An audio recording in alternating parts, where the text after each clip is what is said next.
The storm of chaos erupted on a Monday morning as Michael stared at the plummeting stock ticker flashing red across his laptop screen. His hands trembled as he whispered, "This cannot be real." Outside, the city buzzed with ordinary life, but his world was collapsing. His trusted investor Richard had promised steady growth, yet millions vanished overnight. Sarah rushed into the room, panic rising in her voice. "Michael, the clients are demanding answers." The suffocating weight pressing down on him, the dread sinking into his chest like a stone. Betrayal was no longer abstract. It had arrived at his doorstep, ruthless and sharp. In the background, the phone rang relentlessly, as creditors clawed at the fragments of his fragile empire. His life had changed forever in a span of moments, and the truth was only beginning to reveal itself. Michael once believed he had secured a stable path toward financial freedom. His office was built on ambition, trust, and Richard's words of assurance. Yet today, that trust crumbled like sand. "Sarah," said Michael, "they will not wait. We need to face them." Her voice cut through his spiraling thoughts. He had gambled everything: savings, reputation, and clients' futures. The screens around him now screamed betrayal louder than any creditor's call. He realized the financial empire he tried to build stood on weak foundations laid by deceit. Michael's mind replayed Richard's persuasive pitch, the promises of guaranteed growth. Richard's voice echoed, "Trust me, this deal is unshakable." Richard's words, once comforting, now felt like venom seeping into Michael's soul. Sarah gripped his shoulder, trying to steady him, but her touch only reminded him of responsibility. He whispered, "How could I be so blind?" The cruel irony burned. The man who claimed to build his fortune was dismantling it piece by piece. The room grew heavy as silence pressed in, broken only by the sound of rain tapping glass. Michael's heart raced, knowing every passing second meant deeper loss. His fear as a sinking ship pulling him under. Sarah said softly, "We can still find a way, but we must move." His eyes darted to the phone, vibrating again with unrelenting persistence. Each call was a reminder that his empire had collapsed, and answers were demanded. His jaw clenched, but his spirit trembled. Michael's story was no isolated misfortune. Many had trusted Richard's charisma, investing dreams into his promises. But Michael bore the heaviest burden as the betrayal struck both personal and professional cores. "If I fail now, I take everyone down with me," he muttered under his breath. Sarah stepped closer, determination flashing in her eyes. She replied, "Then don't fail. Fight back." His chest tightened, torn between despair and the flicker of resolve. The storm outside mirrored the one raging within. Michael once believed his empire would withstand storms. Now, he sat among piles of documents, staring at headlines reporting the collapse. His reputation was on the line, and whispers of betrayal spread like wildfire through the financial world. Sarah said firmly, "We must act fast or everything will vanish." Michael's silence was heavy, his thoughts torn between denial and desperation. Richard's name echoed in the media, praised for his brilliance, while Michael was painted as reckless. The contrast was brutal. The narrator reminded us that this was not only about money. It was about trust, legacy, and the future of countless people who had tied their hopes to Michael's vision. Morning light broke through the blinds as Michael prepared to meet Richard face to face. The tension coursing through him, fear, anger, and lingering hope. Sarah urged caution, warning that Richard would twist words like a blade. Michael muttered, "I need answers, not excuses." The scene carried the weight of confrontation, where the mask of loyalty would fall. Michael's trust had been stretched thin, but part of him still longed to believe Richard would explain everything. This hope, fragile and naive, made the betrayal sting deeper. Michael entered Richard's office, a place once symbolic of trust, but now a den of suspicion. Richard smiled warmly, the charm that had convinced countless investors. "Michael, sit down. Let's talk like friends," he said. But his tone carried rehearsed confidence. Michael sat stiffly, eyes narrowing, voice low. "Did you know this would happen?" The tension in the room was palpable. Richard's facade, polished, unshaken, while Michael's world was crumbling inside. The imbalance of power was clear. One man spoke from control, the other from desperation. Richard spoke in circles, spinning optimism while avoiding responsibility. "Markets shift, Michael. This is no one's fault," he said with effortless calm. Michael leaned forward, voice strained. "People trusted us, they trusted me." Richard waved it off, dismissive, as though lives and fortunes were trivial. Sarah, standing silently by the door, watched the exchange with growing anger. This moment crystallized Richard's ruthlessness. He was not a partner in crisis, he was the architect of it, cloaked in charm and deception. The meeting ended without resolution, only widening the gulf between them. Richard extended a hand with a smile, as if sealing loyalty, but Michael did not move. The weight of the unshaken hand, a symbol of betrayal wrapped in courtesy. Michael stood, his voice quiet yet firm. "This isn't over." Sarah followed him out, the echo of their footsteps carrying defiance. The narrator explained that Michael's resolve had shifted, the mask of trust was torn away. What remained was the bitter clarity that Richard was no savior, but an enemy hiding in plain sight. Creditors began circling like vultures, each demanding what was owed. Michael sat at a conference table across from hostile faces, his pulse pounding. A banker sneered, "Your collateral won't cover the debt." Sarah squeezed his arm under the table, her presence steady but eyes filled with worry. The air thickened with the weight of accusation. Every signature Michael had once written now bound him in chains of obligation. His silence spoke volumes, a man cornered yet searching for air. The betrayal of Richard was no longer an isolated wound. It had metastasized into financial ruin, threatening to consume all he had built. The suffocating pressure of mounting debt. Outside the office, protesters gathered, shouting for answers. Michael glanced out the window, his chest tightening at the sight of ordinary people whose lives were shattered by the collapse. A man held a sign reading, "We trusted you."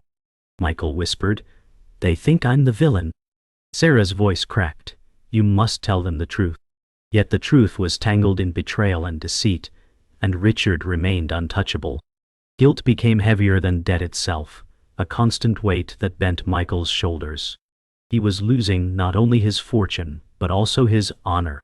Whispers spread in the financial world, rumors that Michael had orchestrated the disaster. Richard fueled those whispers, smiling in interviews, while portraying himself as the victim of Michael's recklessness. Watching the broadcast, Michael clenched his jaw as Richard declared, "I was deceived too." Sarah slammed the remote on the table, her voice sharp, "He's painting you as the criminal." The truth was twisting into lies, and Michael felt the ground slipping beneath him. Reputation, once his strongest currency, was dissolving before his eyes, stolen by the man who betrayed him. The moment Michael's closest allies began questioning his integrity. A longtime client stormed into his office, voice raised, "You promised security, and now my family is ruined." Michael tried to explain, but his words fell flat against rage. Sarah stepped forward, attempting to calm the storm, yet her eyes betrayed doubt. Trust, once his shield, now cracked under every accusation. Michael muttered to himself, "I trusted the wrong man, and they will never forgive me." The office became less a place of work, and more a battlefield where his name was shredded piece by piece. Michael's debts snowballed into desperation. Alone in his office late at night, he scrolled through numbers, realizing bankruptcy loomed. His breath came shallow, hands shaking as he whispered, "There's no way out." Sarah entered quietly, her voice trembling, "We still have a chance, but only if you fight." The narrator explained that the line between salvation and destruction had never been thinner. Each decision now carried the weight of countless lives. Michael lifted his eyes, torn between surrender and defiance. The storm outside lashed harder against the glass, echoing the chaos within. Michael's doubts became undeniable when Sarah handed him a folder of hidden documents. Inside were forged contracts and secret transfers, proof that Richard had orchestrated everything. Michael's breath caught as the weight of truth pressed down on him. "He set me up," he muttered, voice hollow. Sarah whispered, "He's been preparing this trap for years." Betrayal felt sharper than any financial loss. Trust, once his foundation, had been weaponized against him. The revelation struck like thunder, shaking his world to its core. The crushing moment, as Michael replayed Richard's reassurances in his mind, each word now poisoned with deceit. He whispered bitterly, "All along he was pulling the strings." Sarah's tone was firm, "Then you must expose him." But Michael's voice cracked, "He holds the evidence, not me." Truth meant little without power, and Richard had both. The room felt colder, shadows stretching across the walls, as if reflecting the darkness of betrayal. Michael confronted Richard in a tense boardroom meeting. "Why, Richard?" he demanded, voice shaking. Richard smiled thinly. "Because control belongs to those willing to take it." His calm words sliced through the air, colder than steel. Sarah sat silently, glaring, every muscle tense. Betrayal was no accident. It was a design, carefully crafted by Richard's ambition. Michael realized he was never a partner, only a pawn in Richard's empire. The revelation shattered the last remnants of loyalty. Michael learned Richard had bribed insiders, even turning one of Michael's allies against him. Betrayal was not distant. It was close, hidden in the faces he trusted. Michael's voice trembled. "Who else did you buy?" Richard leaned back, smiling. "Everyone has a price." Sarah's eyes widened, realization dawning that they stood against a network, not a man. This revelation pushed Michael into deeper isolation, a lone figure drowning in a sea of deceit. The final blow of the revelation left Michael reeling. Walking out of the boardroom, he muttered, "He took everything. Money, allies, even my name." Sarah followed, her voice fierce, "Then take it back." The storm of betrayal had cleared illusions. Only truth and vengeance remained. Michael felt the weight of despair, but also the flicker of resolve. The narrator reminded us that betrayal can crush a man, but it can also forge him into something unbreakable. The path ahead was no longer about survival. It was about justice. Michael's sleepless night as he studied Richard's empire, piecing together threads of deceit. His eyes burned from hours of searching, yet determination grew with each discovery. Sarah leaned over, whispering, "If you move against him, there's no turning back." Michael muttered, "I'd rather fall fighting than live chained to his lies." The weight of choice pressed down on him, heavier than any debt. The narrator explained that this was no longer about survival but about reclaiming dignity. In the silence of the storm, Michael's resolve hardened like steel. Michael called a meeting with investors, a desperate gamble to prove Richard's treachery. The room was filled with skeptical faces, eyes sharp with judgment. Michael's voice shook but grew stronger. "I was betrayed, and here is the evidence." Murmurs erupted, some leaning forward, others dismissing him. Sarah placed the files on the table with steady hands. Every second felt like a trial, his future hanging on fragile belief. The risk was immense, redemption or ruin, nothing in between. Richard stormed into the meeting, his presence silencing the room. "Don't believe his lies," he declared smoothly. His charm spread like poison, words twisting reality. Michael countered, voice cracking but fierce, "You stole everything and left me to burn." Sarah stood at his side, gaze locked on Richard, defiance radiating. The clash was more than words. It was a battle of power and truth. The tension crackled, every eye fixed on the war unfolding at the table. Richard unveiled, forged documents that painted Michael as the mastermind. Gasps filled the room, whispers cutting like knives. Michael's chest tightened, rage flooding him. "You twisted the truth!" he shouted, voice echoing. Sarah slammed her hand on the table. "He's the liar." But Richard's smirk never wavered. In this moment, Michael stood on the edge of collapse.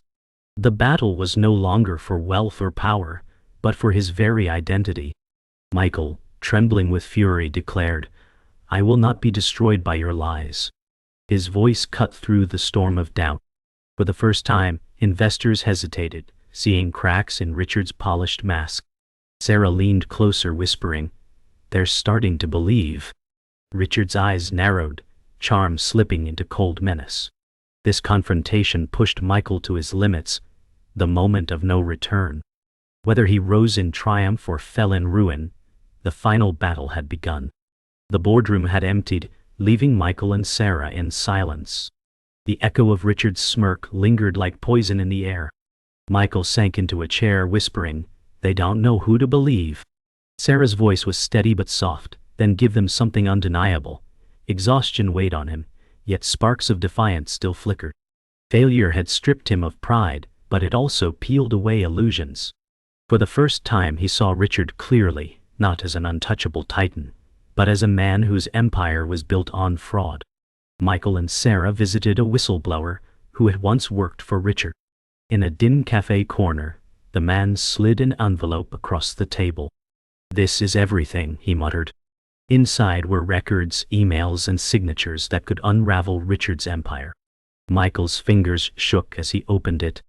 Sarah leaned close, whispering, "This is our chance." Truth had finally found its voice, but whether the world would listen was still uncertain. The risk was enormous, yet hope returned in fragile form. Michael stood before journalists, his voice trembling but steadying with each word. "Richard orchestrated this collapse," he declared, holding up evidence. Cameras flashed, questions roared. Sarah stood at his side, her presence unyielding. This was not simply an accusation, but an act of defiance. For the first time, Michael controlled the narrative. Fear still clung to him, but courage pressed harder. The battle shifted from whispers to headlines, and Richard's fortress of lies began to fracture. Richard, watching the broadcast from his office, jaw tightening as the world began to turn. His empire trembled under scrutiny, investors pulling away like fleeing shadows. Michael whispered to Sarah afterward, "He won't go quietly." She replied, "Then we don't stop." This was no neat resolution. Richard still had power, but his mask was breaking. For Michael, survival was no longer enough. The fight had shifted toward justice, and every step carried both danger and redemption.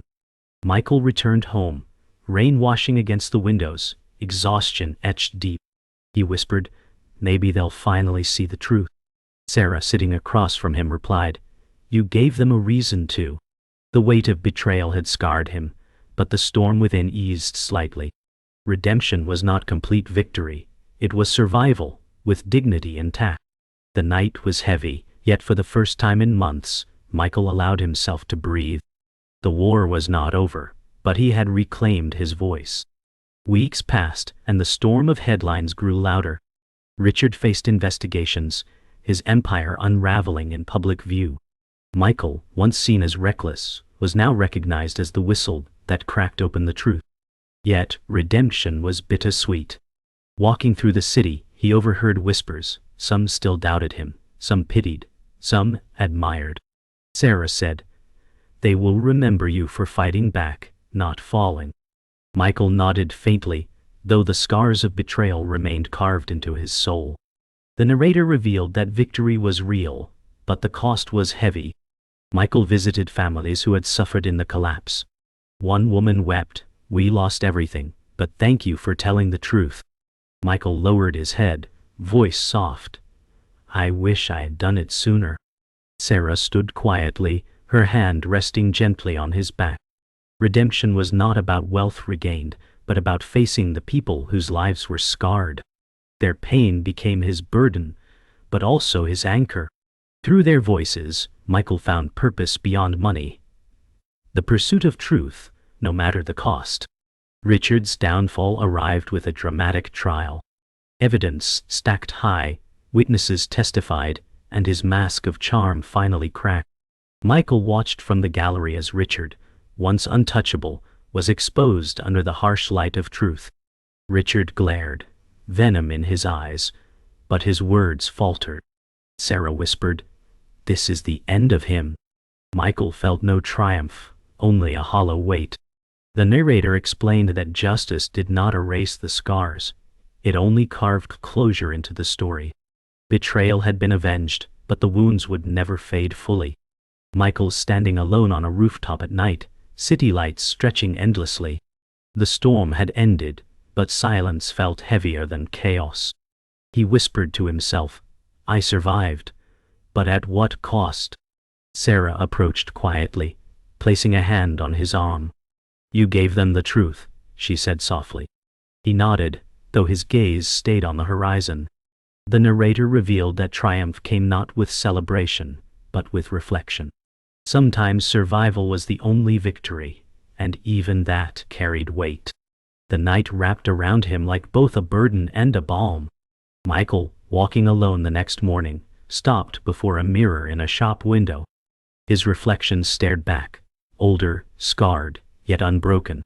He whispered, "They can take everything but not who I am." The narrator reminded us that this was the cost of truth: pain, loss, but also freedom. The story closed, not with riches restored, but with dignity reclaimed. The camera lingered on Michael's face, carrying both sorrow and strength. The last words hung in silence. Betrayal forged him, but truth defined him.